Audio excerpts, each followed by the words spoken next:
इसके पहले कि हम यूनिट कन्वर्जन पे जाएं, हमें बेसिक यूनिट्स पता होनी चाहिए।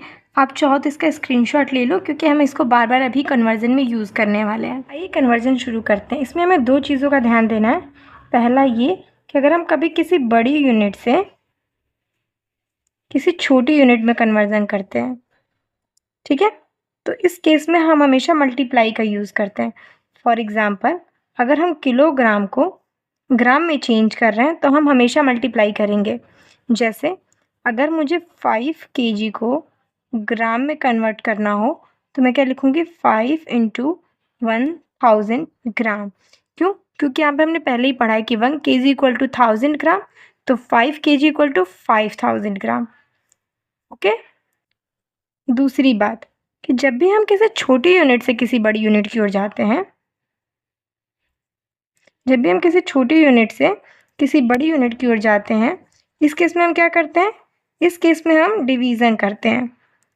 मान लेते हैं कि अगर हमें ग्राम से किलोग्राम जाना है, ठीक है, अगर हमें 5 ग्राम से किलोग्राम जाना तो हम कैसे जाएंगे, इस बार हम डिवाइड करेंगे 1000 से, ठीक है, तो ये हमारा क्या आ जाएगा, 0.005 kg। अब जो दूसरी बात हमें ध्यान रखनी होती है वो ये है कि 1 किलो जो होता है वो हमेशा होता है 10⁻³ यूनिट के बराबर, एंड 1 मिली जो होता है वो होता है हमेशा 10⁻³ के बराबर। इसको आप ऐसे समझ सकते हो कि अगर 1 किलोमीटर गिवन है तो ये क्या होगा, 10⁻³ मीटर। किलो का मतलब 10⁻³ एंड मीटर मीटर रह जाएगा यहाँ पे। ऐसे ही अगर हमें लिखा हो 1 मिलीमीटर तो हम क्या लिख सकते हैं, 10⁻³ मीटर। 1 m का मतलब मिली है, तो मिली का हमने पहले ही पढ़ा है 10⁻³ एंड जो सब्सिडियरी यूनिट है वो ऐसे उतर जाएगी यहाँ पे, ठीक है।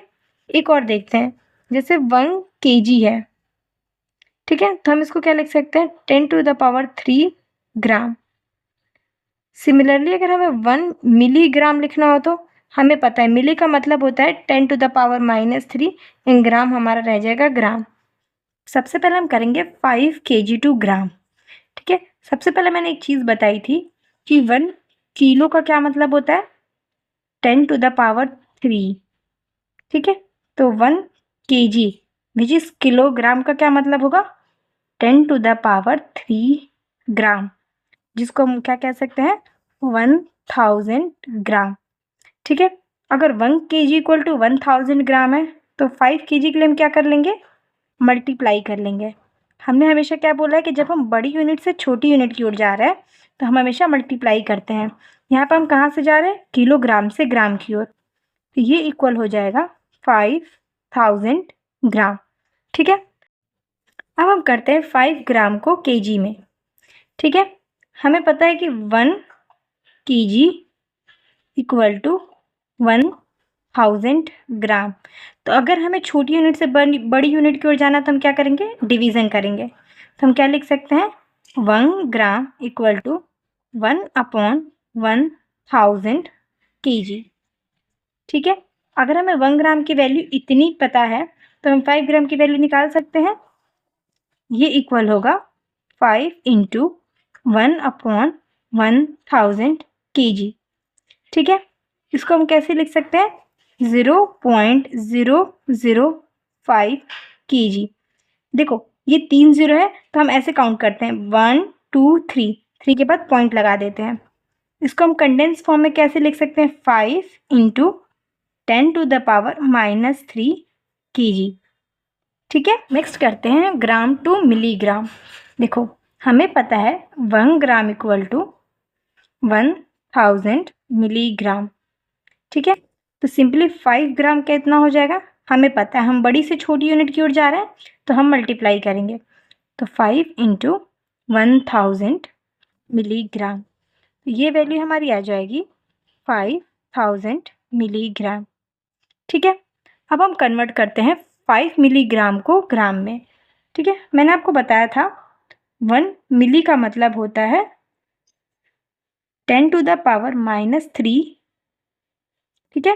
तो अगर वैसे ही अगर हम 1 मिलीग्राम लिखेंगे तो क्या हो जाएगा, 10⁻³ ग्राम। तो 5 मिलीग्राम का क्या मतलब हो जाएगा? 5 इंटू 10⁻³ ग्राम। एक तो ये तरीका है कन्वर्ट करने का, एक दूसरा तरीका है इसको कन्वर्ट करने का, वो है बेस यूनिट से। 1 ग्राम इक्वल टू 1000 मिलीग्राम। अब हमें पता है ये यूनिट छोटी है, ये यूनिट बड़ी है, तो अगर हम छोटी यूनिट की साइड 1 लिख के निकालेंगे तो हम क्या लिखते हैं? डिवाइड करते हैं। तो हम क्या लिखेंगे? 1 divided by 1000 gram. This implies 5 milligram कितना होगा? 1 मिलीग्राम है इक्वल है 1/1000 के, तो 5 मिलीग्राम इक्वल होगा 5 इंटू 1/1000 ग्राम, जो कि इक्वल हो जाएगा 5 इंटू 10⁻³ नीचे है तो ऊपर जाके -3 हो जाएगा, तो -3 ग्राम। तो ये दो तरीके हैं इसको कन्वर्ट करने के। नेक्स्ट चलते हैं हम वॉल्यूम की तरफ, जहाँ हम पहले लीटर को मिलीलीटर में कन्वर्ट करेंगे। 1 लीटर इक्वल टू होता है 1000 मिलीलीटर। ठीक है, तो 8 लीटर की वैल्यू हम कैसे निकालेंगे? क्योंकि हम बड़ी से छोटी यूनिट की ओर जा रहे हैं तो हम क्या करेंगे? Multiply 8 into 1000 millilitre. ये वैल्यू क्या आ जाएगी हमारी? 8000 मिलीलीटर। ठीक है, अब हम ml से लीटर में चलते हैं। हमें पता है 1 लीटर इक्वल टू होता है 1000 मिलीलीटर। अब हमें क्या करना है? छोटी यूनिट से बड़ी यूनिट की ओर जाना है तो हम क्या करेंगे? डिवीजन करेंगे। 1 ml equal to 1 divided by 1000 litre. This implies 8 ml equal to, इधर हम 8 से मल्टीप्लाई कर लेंगे, मैं कन्वीनियंस के लिए इस साइड लिख रही हूँ, 1/1000 इंटू 8 लीटर। ठीक है, जिसको हम लिख सकते हैं 8 इंटू 10⁻³ नीचे 10⁻³ है तो ऊपर जाके -3 हो जाएगा लीटर। करेंगे लीटर को सेंटीमीटर क्यूब में। देखो यहाँ पे हमें एक चीज़ याद रखनी पड़ेगी कि 1 लीटर इक्वल टू होता है 1000 सेंटीमीटर क्यूब। तो यहाँ से हम इजीली निकाल लेंगे 8 litre equal to 8 into 1000 centimetre cube which is equal to 8000 centimetre cube. Next conversion है लीटर से मीटर क्यूब का। अब देखो यहाँ पे हमें ना थोड़ा सा पेशेंस के साथ करना है। 1 लीटर इक्वल टू होता है 1000 सेंटीमीटर क्यूब। देखो हम सेंटीमीटर क्यूब को सेंटीमीटर इंटू सेंटीमीटर लिख सकते हैं। अब हम इसको मैं 10⁻³ लिख लेती हूँ कंडेंस्ड फॉर्म में। 1 सेंटीमीटर इक्वल टू होता है 10⁻² metre. Again 10⁻² metre into 10⁻² metre. तो ये क्या हो जाएगा? 10⁻³ इंटू 2 to 4 to 6 10⁻6 मीटर क्यूब। तो ये ओवरऑल वैल्यू कितनी आ जाएगी? 10⁻³ मीटर क्यूब। तो हमारे पास यहाँ से आ जाएगा 1 litre equal to 10⁻³ metre cube. तो 8 लीटर की वैल्यू हमारे पास क्या आ जाएगी? 8 इंटू 10⁻³ मीटर क्यूब। अपना next conversion which is from centimetre cube to litre. हमें एक चीज़ पता है 1 litre equal to 1000 centimetre cube. तो अगर हमें फिर अगेन ये छोटी यूनिट है, ये बड़ी यूनिट है, तो अगर हम छोटी यूनिट से बड़ी यूनिट की ओर जाएंगे तो क्या करेंगे? Divide 1 divided by 1000 litre. तो हमें क्या वैल्यू निकालनी है? 8 की निकालनी है। तो 8 सेंटीमीटर क्यूब किसकी इक्वल हो जाएगा? इधर 8 मल्टीप्लाई होगा। कन्वीनियंस के लिए मैं इसको इस साइड लिख रही हूँ, 1/1000 इंटू 8 लीटर। ठीक है, सेंटीमीटर क्यूब से हम लीटर में जा रहे हैं तो ये लीटर की यूनिट आएगी। तो हम इसको क्या लिख सकते हैं? 8 इंटू 10⁻, नीचे 3 है 10⁻, तो ऊपर जाके -3 लीटर। ठीक है, नेक्स्ट हम करते हैं सेंटीमीटर क्यूब टू मिलीलीटर। देखो 1 लीटर इक्वल टू होता है 1000 centimetre cube. And it is also equal to 1000 ml। तो यहाँ से हम क्या कर सकते हैं, यहाँ से हम देख पा रहे हैं कि 1000 centimetre cube equal to 1000 ml। This implies 1 centimetre cube equal to 1 ml। अच्छा होगा कि आप लोग इसको याद कर लो, क्योंकि बार बार कन्वर्जन करने में प्रॉब्लम आती है यहाँ पे। तो हम क्या लिख सकते हैं, 8 centimetre cube equal to 8 ml। ठीक है, कन्वर्जन हम करेंगे मीटर क्यूब टू लीटर। अभी हमने यहाँ पे निकाला था 1 litre equal to 10⁻³ metre cube, उसी को हम यूज़ करेंगे यहाँ पे -3 मीटर क्यूब। तो अब हमें इधर से इधर जाना, तो हम क्या करेंगे, डिवाइड करेंगे। 1 metre cube equal to 1 divided by 10⁻³ litre. This implies 8 metre cube की वैल्यू कितनी होगी, इसमें हम 8 से मल्टीप्लाई करेंगे। तो हम क्या लिख सकते हैं, 1/10⁻³ इंटू 8 लीटर। अब नीचे -3 है तो ऊपर जाके क्या हो जाता है, +3। तो हम इसको लिख सकते हैं 8 इंटू 10⁻³। हम कन्वर्जन करेंगे लेंथ का, जिसमें सबसे पहला है मीटर टू सेंटीमीटर। हमें पता है 1 मीटर इक्वल टू 100 सेंटीमीटर। ये बड़ी यूनिट है, ये छोटी यूनिट है, तो हमें बड़ी से छोटी में जाना है। 15 मीटर क्या हो जाएगा, 15 into 100 centimetre, which will be equal to 1500 centimetre. Next हमें करना है सेंटीमीटर से मीटर में। ठीक है, हमने अभी पढ़ा था 1 मीटर इक्वल टू 100 सेंटीमीटर। अब हमें छोटी यूनिट से जाना है बड़ी यूनिट की साइड, तो हम क्या करेंगे, डिवीज़न करेंगे। 1 divided by 100 metre. This implies अगर मैं 15 सेंटीमीटर की वैल्यू निकालनी है तो 1 सेंटीमीटर इक्वल टू 1/100 मीटर। तो 15 के लिए हम क्या करेंगे, इधर 15 से मल्टीप्लाई कर लेंगे। तो 15 इंटू 1/100 मीटर। ठीक है, इसको हम क्या कर सकते हैं, ऊपर ले जाके 10⁻² मीटर। अभी मैंने आपको बताया था कि अगर 2 0 होते तो हम कैसे काउंट करते हैं, 1 2 उसके बाद पॉइंट लगाते हैं। तो हम इसको ओपन करके कैसे लिख सकते हैं, 0.15 मीटर। नेक्स्ट कन्वर्जन है हमारा डेसीमीटर से सेंटीमीटर में। हमें पता है 1 डेसीमीटर इक्वल टू 10 सेंटीमीटर। तो अगेन हम बड़ी से छोटी यूनिट में जा रहे हैं, तो मल्टीप्लाई करेंगे। तो 15 डेसीमीटर इक्वल टू होगा 15 into 10 centimetre, which will be equal to 150 centimetre. ठीक है, नेक्स्ट है हमारा सबसे important, that is decimetre to metre. अब हमें इसका डायरेक्ट कन्वर्जन नहीं पता, पर हमें इसका सेंटीमीटर तक पता है और सेंटीमीटर का हमें मीटर में पता है। तो हम सबसे पहले इसको सेंटीमीटर में लेके जाएंगे, फिर लेके जाएंगे मीटर में। तो 1 डेसीमीटर इक्वल टू होता है 10 सेंटीमीटर। तो सिंपली 6 डेसीमीटर क्या होगा, 6 into 10 centimetre, which is equal to 60 centimetre. अब हमें पता है कि 1 मीटर इक्वल टू होता है 100 सेंटीमीटर। तो यहाँ से 1 सेंटीमीटर आता है हमारा 1/100 मीटर। तो इसी तरह हमारा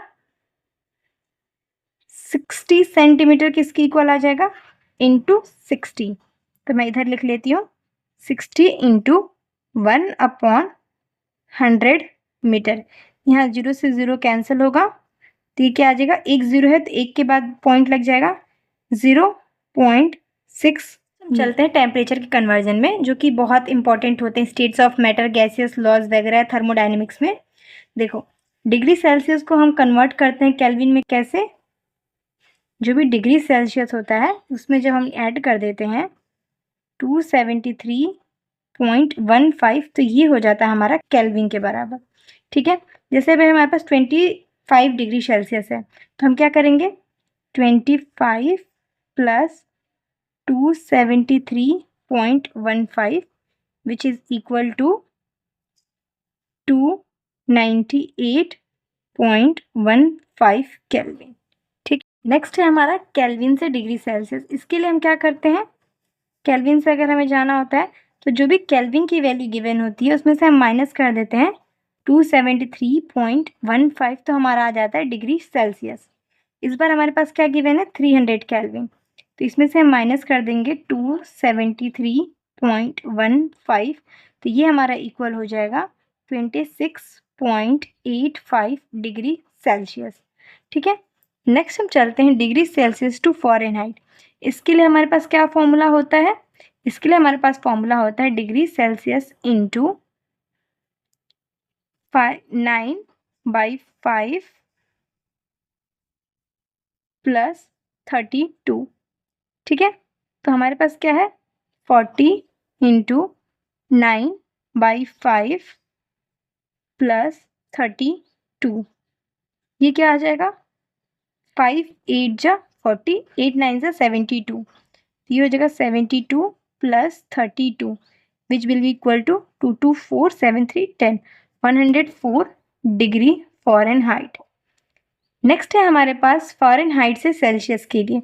इसके लिए फॉर्मूला होता है हमारे पास डिग्री फ़ारेनहाइट माइनस 32 इंटू 5/9।